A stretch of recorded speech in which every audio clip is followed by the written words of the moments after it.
आता आजकाल आपल्या इथं एरियामध्ये भाजीवाले भाजी विकायला येत आहेत बघा. त्यांचं एक स्पीकर असतं, त्या स्पीकरमध्ये त्यांनी ओरडत असतात, टमॅटो, बटाटो, कांदे, हे ते असं ओरडत असतात. मग आपण ते आवाज ऐकून लगेच भाजी घ्यायला जातो. मग ते आमच्या इथे एक दादा यायलेत रोज भाजी विकायला. त्यांना मी आवर्जून आज विचारले की दादा, आप वहाँ ठहरते थे, यहाँ सामने कैसे आए? तर एवढं त्यांनी उत्तर दिलं ना, उत्तर त्यांचं मला ऐकून खरंच वाईट वाटलं.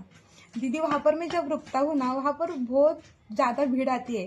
तो लोग क्या करते हैं मालूम है क्या? जो सब्जी लेके जाते हैं ना, कभी कभी पैसे ही नहीं देते. तो मेरा वहाँ पर नुकसान हो जा रहा है ना, इसलिए मैं सामने आ रहा हूँ. यहाँ पर देख लिया तो यहाँ पर सब लोग इतने अच्छे हैं. अगर कोई ले भी जाता है तो मुझे याद करके पैसे देते हैं. मी म्हणले बाप रे, लोक भाजीवाल्याचे पण पैसे बुडवाव का? काय यार, डेंजर आहेत लोक खरंच. 10-20 रुपये, 10-20 रुपयांनी काय होणार आहे? काय बुडवता यार.